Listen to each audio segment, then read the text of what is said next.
Hello dear students, today we are going to start the important part from this chapter, that is numerical section. Gravitation चॅप्टरचं numericals म्हटलं की बरेचदा तुम्हाला confusion होतं, भीती वाटते की कसे सॉल्व करायचे हे न्यूमरिकल्स, काय करायचं. तर तो पार्ट तुमचा इझी कसा करता येईल ह्याच्याबद्दल आज आपण डिस्कस करूयात. तर ग्रॅव्हिटेशन चॅप्टरचे न्यूमरिकल्स स्टार्ट करण्याच्या आधी त्याच्याविषयी जी काही बेसिक इन्फॉर्मेशन आहे मी तुम्हाला बरेचदा सांगत आले बघा की कोणतेही न्यूमरिकल्स असू देत, एखाद्या चॅप्टरमध्ये आपण जे जे फॉर्म्युली शिकलो आहे तर ते सगळे फॉर्म्युली तुम्ही जेव्हा एकत्र कंपाईल करता तर त्याचा यूज तुम्हाला नक्कीच ह्या प्रकारे न्यूमरिकल सॉल्व करण्यासाठी होतो. मग आता इथं देखील मी आज सगळे ह्या चॅप्टरमध्ये जे जे इक्वेशन्स आहेत की जे न्यूमरिकल सॉल्व करण्यासाठी इम्पॉर्टंट आहेत ते सगळे इथं मी कंपाईल केलेत. याचा एकदा तुम्ही पूर्ण स्टडी केलात आणि ही कन्सेप्ट समजून घेतलीत की मग याच्यापेक्षा बाहेरचं कुठलाच फॉर्म्युला तुम्हाला यूज करायचा नाही while solving the numericals. Okay, so हे काय काय फॉर्म्युली आहेत इम्पॉर्टंट आणि त्याला कसं कसं आपण कन्व्हर्ट करत गेलेलो आहोत ते बघूयात. सगळ्यात पहिला फॉर्म्युला आहे T square is proportional to R cube. अर्थातच हा केपलर्स लॉ जो आहे थर्ड लॉ त्याच्यावरती बेस्ड फॉर्म्युला आहे. हा फॉर्म्युला आपण T square upon R cube is equal to K असं देखील म्हणू शकतो. या फॉर्ममध्ये त्याला आपण कन्व्हर्ट केलं. दुसरा फॉर्म्युला आहे फोर्स, ग्रॅव्हिटेशनल फोर्स जो आहे तो कॅल्क्युलेट करण्याचा आपला formula that is F is equal to G m1 m2 upon R square. या फॉर्म्युल्यामध्ये जेव्हा आपण दोन ऑब्जेक्ट्समध्ये कंपॅरिझन करत असताना एक ऑब्जेक्ट हा अर्थ घेतो तेव्हा आपला हा जो फॉर्म्युला आहे तो कसा होतो, F is equal to G mm upon R square. कधी, जेव्हा आपल्या दोन ऑब्जेक्ट्सपैकी दोन वस्तूंपैकी एक अर्थ असेल आणि दुसरं कुठलंही ऑब्जेक्ट किंवा दुसरा प्लॅनेट असेल तर त्यावेळेस हा फॉर्म्युला आपण या पद्धतीनं मेन्शन करतो. अदरवाईज जगातल्या कुठल्याही दोन ऑब्जेक्ट्समध्ये असणारा फोर्स ऑफ अट्रॅक्शन जेव्हा आपण काढतो तेव्हा हा फॉर्म्युला यूज करतो. इथं m1 म्हणजे एका ऑब्जेक्टचं मास, m2 दुसऱ्या ऑब्जेक्टचं मास आणि आर स्क्वेअर हे त्या दोघांच्यामध्ये असणाऱ्या डिस्टन्सचा स्क्वेअर. जी हे तर तुम्हाला माहिती आहे कॉन्स्टंट आहे. तसाच याच फॉर्म्युलाचा यूज करून आपण जीचा फॉर्म्युला कसा डिराईव्ह केला की g is equal to F R square upon m1 m2. Similarly हा अर्थच्या बाबतीत जर घ्यायचा गेला तर तो देखील फॉर्म्युला तुम्ही ह्या पद्धतीनं रिव्हर्स करू शकता. त्यानंतर ॲक्सलरेशन ड्यू टू ग्रॅव्हिटी किंवा ग्रॅव्हिटेशनल ॲक्सलरेशन याचा फॉर्म्युला आहे g is equal to g M upon R square. इथे जी ग्रॅव्हिटेशनल कॉन्स्टंट जो आहे, एम अर्थचं मास आणि आर म्हणजे अर्थची रेडियस. त्यानंतर कायनेमॅटिकल इक्वेशन्स किंवा न्यूटन्स इक्वेशन ऑफ मोशन जी आहेत ती तीन इक्वेशन्स देखील आपल्याला ह्या चॅप्टरमध्ये खूप ठिकाणी यूज करायची आहेत. ती तीन इक्वेशन्स मी इथं दिलेली आहेत. पहिलं इक्वेशन आहे v is equal to you plus a t. Sequence चुकवायचा नाही, फर्स्ट इक्वेशन म्हणलं की हेच सांगायचं. सेकंड इक्वेशन आहे s is equal to u t plus half a t square आणि थर्ड इक्वेशन आहे v square is equal to u square plus 2as. आता जेव्हा एखादा फ्रीली फॉलिंग ऑब्जेक्ट असेल, आपण लास्ट लेक्चरमध्ये बघितलेलं होतं फॉर फ्रीली फॉलिंग ऑब्जेक्ट हे जे कायनेमॅटिकल इक्वेशन्स आहेत ते ह्या पद्धतीमध्ये आपण चेंज करू शकतो. का? कारण या फ्रीली फॉलिंग ऑब्जेक्टसाठी त्याची इनिशियल व्हेलॉसिटी u ही 0 असते आणि a म्हणजे g असतो. So for freely falling object first equation v is equal to you plus v is equal to G T होईल, h is equal to half G T square होईल आणि v square is equal to 2gh होईल. या values इथे put केल्यानंतर so freely falling बॉडीसाठीचे तीन कायनेमॅटिकल equations हे झाले. त्यानंतर एखादी ऑब्जेक्ट जे आपण वरती फेकतो, हे फ्रीली फॉलिंग म्हणजे वरून खाली येणारं ऑब्जेक्ट. आता खालून वरती जाणारा ऑब्जेक्टच्या बाबतीत हीच तीन इक्वेशन्स ऑफ मोशन या पद्धतीनं चेंज होतील. That is U is equal to G T. कारण इथे या केसमध्ये ऑब्जेक्ट जेव्हा आपण खालून वरती फेकतो तेव्हा व्हीची व्हॅल्यू 0 असते हे लक्षात घ्या आणि ए जो आहे तो मायनस जी असतो आणि डिस्प्लेसमेंट जे आहे ते त्याचं कव्हर केलेली हाईट असते ऑब्जेक्ट खालून वरती फेकल्यानंतर. आणि ह्या व्हॅल्यूज आपण जेव्हा फर्स्ट सेकंड आणि थर्ड इक्वेशनमध्ये पुट करतो तेव्हा आपल्याला या प्रकारे हे तीन इक्वेशन्स मिळतात. फर्स्ट इक्वेशन आपलं होईल U is equal to minus G T, G minus आहे अपवर्ड मोशनसाठी व्हिलॉसिटी जी आहे किंवा डिसलरेशन ज्याला म्हणतो, व्हिलॉसिटी डिक्रीज होते की नाही, वरती वरती जसं फेकत तो ऑब्जेक्ट जात जाईल तसं तसा, म्हणून जीची व्हॅल्यू मायनस असते. त्यानंतर h is equal to ut plus half at², हा आपला फॉर्म्युला आहे. इथे एसच्या जागी h घेतलं का, कारण त्यानं कवर केलेलं डिस्टन्स हाईट असणार, म्हणून एस म्हणजे h आली आपली ut, आणि इथं प्लस आहे, इथं मायनस जी आहे, मायनस जीचं साईन म्हणून इथं आपण मायनस हाफ gt² घेतलं. आणि थर्ड इक्वेशन जे आहे u², v² is equal to u² plus 2as, हे आपलं थर्ड इक्वेशन आहे. इथे v तुमचा 0 आहे, म्हणून u² is equal to 2gh ही तुमची व्हॅल्यू आली. सो हे डाऊनवर्ड मुवमेंटसाठी म्हणजेच फ्री फॉलसाठी आणि हे अपवर्ड मुवमेंटसाठी हे 3 इक्वेशन झाले, ह्या पद्धतीनं चेंज होतात. आता नेक्स्ट फॉर्म्युला आहे पोटेन्शियल एनर्जीचा, ग्रॅव्हिटेशनल पोटेन्शियल एनर्जी, ज्याला आपण शिकलो की त्याच्यामध्ये नेहमीच आपण मायनस साईन यूज करायचं आहे. जेव्हा केव्हा एखादा ऑब्जेक्ट अर्थच्या सरफेसवरती असेल तेव्हा आपण gravitational potential energy find out करण्यासाठी हा फॉर्म्युला वापरणार, दॅट इज -gmm/r. आणि जेव्हा ते ऑब्जेक्ट अर्थच्या सरफेसपासून एका स्पेसिफिक अंतरावरती असेल, लास्ट लेक्चरमध्ये आपण हे बघितलेलंच आहे, तेव्हा आपण PE is equal to -gmm/r plus h हा फॉर्म्युला यूज करणार, जेव्हा ऑब्जेक्ट एका स्पेसिफिक हाईटवरती असेल from the surface of earth. आता त्यानंतर आपण बघितलेला होता एस्केप व्हेलॉसिटीचा formula, v escape is equal to root of 2gm/r. इथे अर्थचं मास, अर्थची रेडियस आणि ग्रॅव्हिटेशनल कॉन्स्टंट. तसंच एस्केप व्हेलॉसिटीसाठी आपण हा देखील एक फॉर्म्युला यूज करू शकतो. दोन्हीपैकी कुठला फॉर्म्युला यूज करायचा हे तुम्ही कशावरनं डिसाईड करणार, तर गिव्हन व्हॅल्यूज काय आहेत त्या बघायचं आणि त्याच्यावरून आपण कोणता फॉर्म्युला यूज करणार हे ठरवायचं असतं. हे झाल्या इम्पॉर्टंट फॉर्म्युली फ्रॉम धिस चॅप्टर. आता ह्याच्यामध्ये काही इम्पॉर्टंट व्हॅल्यूज पण तुम्हाला पाठ करायचे आहेत. आय रिपीट, पाठ करायचे आहेत, कारण ह्या व्हॅल्यूज तुम्हाला माहिती असणं गरजेचं आहे. कुठल्या कुठल्या व्हॅल्यूज, तर जीची value, g that is constant, gravitational कॉन्स्टंटची व्हॅल्यू 6.67 पण घेतो आपण, into 10⁻⁻11 newton metre square per kilogram square. Unit विसरायचे नाहीत कशाचेच, युनिट विसरले की हाफ मार्क तुमचा कट होतो इथे. त्यानंतर ॲक्सलरेशन ड्यू टू ग्रॅव्हिटीची value 9.8 metre per second square. अर्थचं मास 6 × 10⁻24 kg आणि अर्थची रेडियस 6.4 × 10⁻6 मीटर आहे. ही रेडियस मीटरमध्ये आहे, हे लक्षात घ्यायचं. ओके, सो हे झाले इम्पॉर्टंट फॉर्म्युली, इम्पॉर्टंट व्हॅल्यूज. आता आपण एक न्यूमरिकल सॉल्व करूयात की जेणेकरून तुम्हाला कशा पद्धतीनं ह्या सगळ्यांचा यूज करून न्यूमरिकल सॉल्व करायचं आहे ते बघूया. Okay, so see here, this is one example in which we have to find out the force of attraction between two people. आता इथं काय दिलं आहे, Mahendra and Virat are sitting at a distance 1 meter from each other. Their masses are 75 kg and 80 kg respectively. What is the gravitational force between them? आपल्याला आता क्वेश्चनमध्ये एक लक्षात घ्या, कुठलंही न्यूमरिकल आपल्याला सॉल्व करताना आधी वाचून घ्यायचं त्याच्यामध्ये काय दिलं आहे, त्याच्यावरून आपल्याला गिव्हन आणि फाइंड आउट ह्या 2 गोष्टी कळतात. आता बघा, फॉर एक्झाम्पल इथेच महेंद्र आणि विराट हे 2 पर्सन दिलेत, त्या दोघांच्या मध्ये असणारं डिस्टन्स दिलेलं आहे 1 मीटर. म्हणजेच आपली फर्स्ट गिव्हन व्हॅल्यू जी आहे ती असणार आहे डिस्टन्स, म्हणजेच आर जे आहे इट विल बी 1 मीटर. आता अजून एक महत्त्वाची गोष्ट, कुठलंही न्यूमरिकल सॉल्व करताना students given, find out, formula, solution याच पॅटर्नमध्येच सॉल्व करायचं. युनिट विसरायचे नाहीत. ह्या काही छोट्या छोट्या गोष्टी आहेत की जिथे तुमचा आन्सर बरोबर येऊनसुद्धा केवळ स्टेप्स गाळल्यामुळं तुमचे मार्क्स हे कट होऊ शकतात.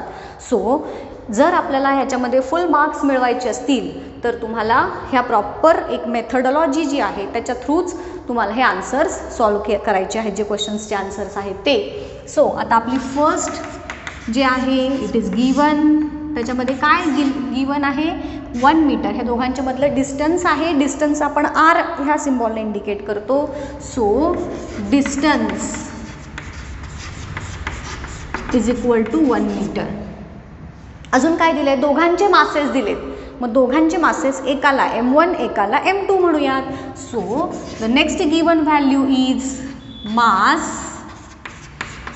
त्याला मी m1 म्हटलं, किती आहे 75 kg आणि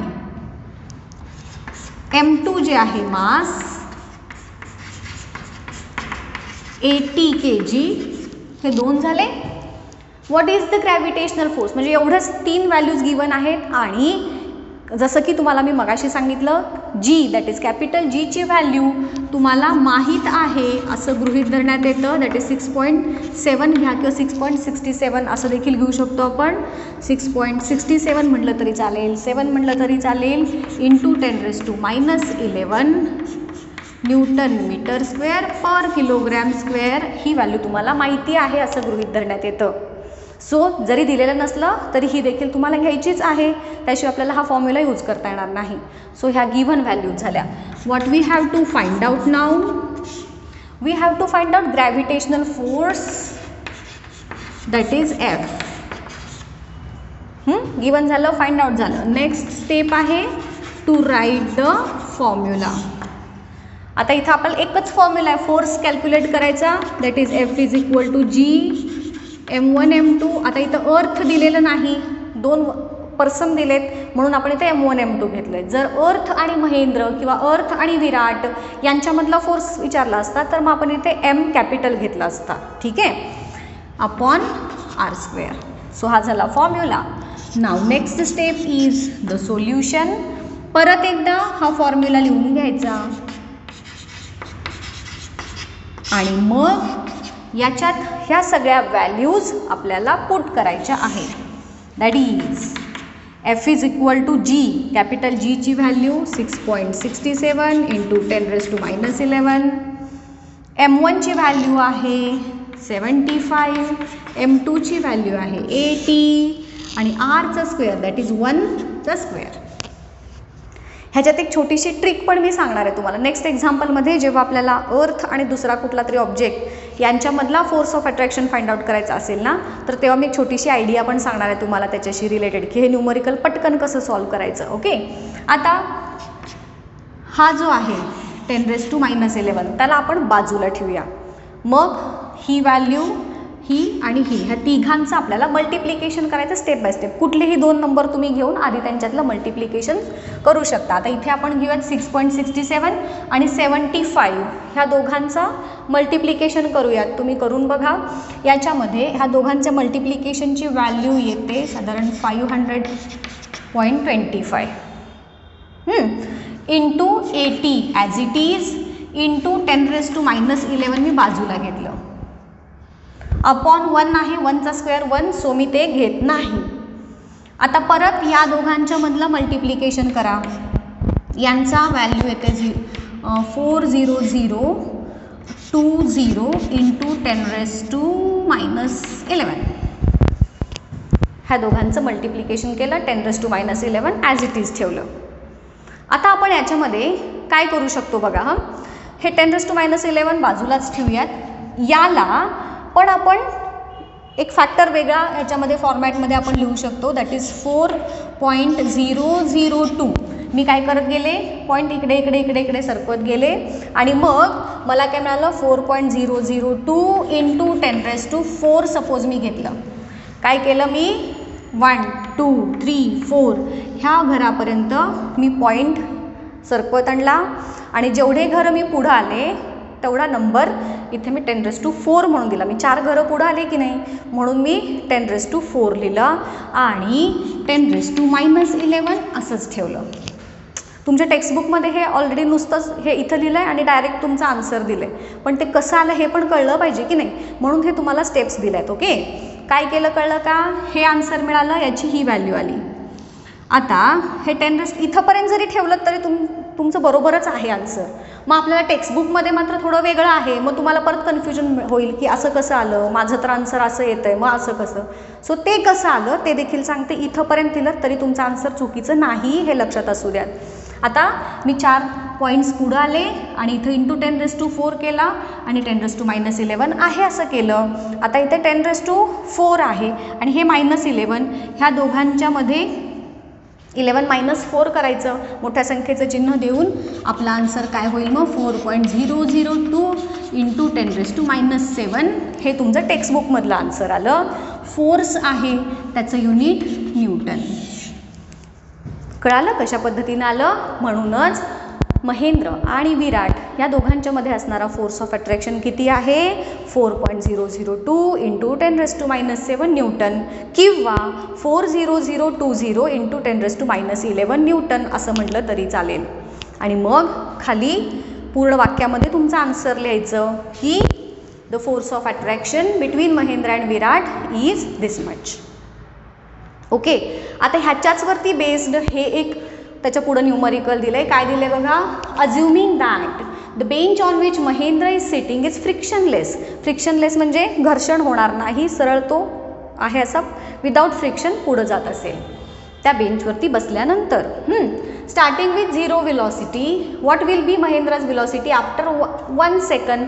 टाईम दिला आहे, फ्रिक्शनलेस आहे, तुम्हाला महेंद्रचं मास इथं दिलेलं आहे दॅट इज 75 kg. त्याच्यावरती असणारा फोर्स आत्ता आपण काढला आहे आणि मग आपल्याला कॅल्क्युलेट काय करायचं आहे, व्हेलॉसिटी फाइंड आउट करायची आहे. सो आता इथं देखील आपण परत given find out formula solution या पॅटर्नने जाऊया. गिवन काय काय दिलेलं आहे तर 0 व्हेलॉसिटी दिली आहे म्हणजेच यूची व्हॅल्यू 0 दिलेली आहे, इनिशियल व्हेलॉसिटी 0 आहे. त्यानंतर दुसरे गिवन आहे time that is T 1 second. अजून काय दिलेलं आहे, फोर्स दिला आहे आपण आत्ता जो काढला आहे ह्याचाच यूज करायचा आहे. So force that is F ची व्हॅल्यू मला मिळाली आहे 4.002 इंटू 10⁻⁷ न्यूटन. आणि महेंद्रचा मास तुम्हाला दिला आहे तिथे, मास ऑफ महेंद्र ज्याला आपण एम म्हणूयात किती दिलं रे 75 kg दिले. आता आपल्याला फाइंड आउट काय करायचं आहे, व्हेलॉसिटी फाइंड आउट करायची आहे. सो फाइंड आउटमध्ये मी लिहिलं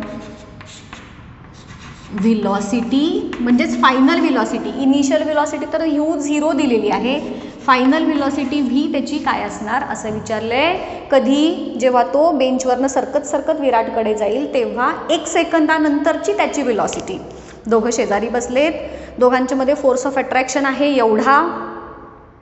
आता ह्या फोर्समुळं तो फ्रिक्शनलेस आहे ना जो ज्या बेंचवरती बसलेत, त्यामुळे महेंद्र हळूहळू विराटकडे खेचत जातोय असं आपण इमॅजिन करायचं आहे. होत नाही आहे तसं, कारण आपण सगळेच अर्थच्या ग्रॅव्हिटेशनल फोर्सच्या इन्फ्लुएन्समध्ये आहोत. मग तरीसुद्धा आपण इमॅजिन करायचं आणि फोर्स कॅल्क्युलेट करायचं इथे की महेंद्र विराटकडे सरकत जातोय असं इमॅजिन केल्यानंतर 1 सेकंदानंतरची त्याची व्हेलॉसिटी काय असेल हे आपल्याला फाइंड आउट करायचं आहे. सो गिवन झालं, फाइंड आउट झालं. आता हे सगळे दिलेले आहेत, याच्यावरून आपल्याला कुठला फॉर्म्युला यूज करता येईल ते बघायचं. आपल्याला काय काढायचं आहे रे, आपल्याला काढायचं आहे व्हेलॉसिटी. बट व्हेलॉसिटी आणि फोर्स आपल्याला दिला आहे, मास दिलेला आहे. मग आपल्याला काय करता येईल, आठवा असे कोणते कोणते इक्वेशन्स आहेत की ज्याच्यामध्ये आपल्याला ह्या सगळ्याचा यूज करून व्हेलॉसिटी काढता येईल. डायरेक्टली नाही पण इनडायरेक्टली बघा, आपण ह्या फोर्स आणि मास या दोघांचा यूज करून आधी ॲक्सेलरेशन काढू शकतो, म्हणजेच इन्क्रीज इन व्हेलॉसिटी काढू शकतो. बरोबर आहे ना. जर त्या दोघांच्यामध्ये फोर्स ऑफ अट्रॅक्शन असेल तसं जसं ते जवळ येत जातील तशी तशी व्हेलॉसिटी वाढणार आहे. बरोबर, म्हणजेच व्हेलॉसिटी वाढणं म्हणजेच ॲक्सेलरेशन. आणि म्हणून या केसमध्ये आपण आधी फोर्स आणि मास या दोघांचा यूज करून ॲक्सेलरेशनची व्हॅल्यू फाइंड आउट करूया. सो माझा पहिला फॉर्म्युला असेल F = ma आणि दुसरा फॉर्म्युला असेल V = U + AT. आता हाच का घेतला, कारण डिस्प्लेसमेंट सांगणारे कुठे, पहिलं इक्वेशन काय आहे आपलं न्यूटनचं V = U + AT. दुसरं इक्वेशन S = UT + ½ AT². आणि तिसरं इक्वेशन V² = U² + 2AS. आता इथं डिस्प्लेसमेंट कुठं दिलेलं नाही आहे. आपल्याकडे काय आहे, acceleration, initial velocity, final velocity, mass, force, time. म्हणून ह्या गिवन व्हॅल्यूजवरून मला हे इक्वेशन तर सूट होतं आहे की ज्याचा यूज करून मी व्हेलॉसिटी फाइंड आउट करू शकते. मला टाईम माहिती आहे, ए मी आत्ता काढणार आहे, यूची व्हॅल्यू 0 आहे. ह्या सगळ्या गोष्टी कळल्यानंतर मी ही व्हॅल्यू फाइंड आउट करू शकते, म्हणून मी हे इक्वेशन इथे यूज करणार. So the next step is solution. Number 1 म्हणायचं. फर्स्ट फॉर्म्युला यूज करा तुम्ही F = ma. देअरफोर मला M माहिती आहे, F माहिती आहे. Therefore A = F/m. ओके. एफची व्हॅल्यू 4.002 अपॉन मास आहे 75. ह्या 002 इंटू 10⁻⁻7 आहे. ह्या दोघांचे डिव्हिजन केल्यानंतर मला व्हॅल्यू मिळेल 0.05336 इंटू 10⁻⁻7. हे त्यांच्या दोघांचं डिव्हिजन केल्यानंतरची व्हॅल्यू आली एवढी. यालाच मी परत पुढे हे पॉईंट जो आहे तो पुढं सरकवत जाऊ शकते, जसं मगाशी आपण इथे केलं. इथून याच्यामध्ये आपण केलं होतं की नाही, पॉईंट पुढं घेत गेलो आणि 10⁻⁴ केलं इथे. मग आता तसं आहे, हा पॉईंट या बाजूला शिफ्ट करता येईल आपल्याला. आणि हेच आपण असं लिहू शकतो बघा, A = 5.33 इंटू 10⁻. किती पॉईंट पुढं आलो आपण, किती घरं पुढं आलो, 1 आणि 2. म्हणून इथे मी लिहिणार 10⁻⁹. असं लिहिलं तरी चालेल, असं लिहिलं तरी चालेल. ए आहे ॲक्सेलरेशन आहे, ॲक्सेलरेशनचं युनिट मीटर/सेकंड², ते मी लिहिलं. So now I got the value of a. या व्हॅल्यूचं यूज करून मी आता हा फॉर्म्युलामध्ये एची व्हॅल्यू पुट करून व्हीची व्हॅल्यू फाइंड आउट करणार आहे. So the next will be, पहिलं इक्वेशन आपण हे केलं यूज आणि एची व्हॅल्यू काढली. आता सेकंड हे इक्वेशन यूज करूया, V = U + AT. Therefore V = U तुमचा 0 आहे प्लस एची व्हॅल्यू काय आली, आत्ता आपण काढली ही 5.33 इंटू 10⁻⁹ आणि टी तर 1 आहे, 1 सेकंद आहे, इंटू 1. म्हणूनच व्हीची व्हॅल्यू मला आली 5.33 इंटू 10⁻⁹. व्हिलॉसिटी आहे, व्हिलॉसिटीचं युनिट मीटर/सेकंद. सो मला काय मिळालं, त्याची व्हिलॉसिटीचं आन्सर मिळालं. आता पुढं काय विचारलं आहे, will this velocity change with time. तर व्हिलॉसिटी जी आहे ती जसं जसं जवळ येत जातील तसा तसा त्यांच्यामधला फोर्स ऑफ अट्रॅक्शन वाढणार आहे. आणि फोर्स ऑफ अट्रॅक्शन वाढला म्हणून व्हिलॉसिटी देखील इन्क्रीज होणार आहे.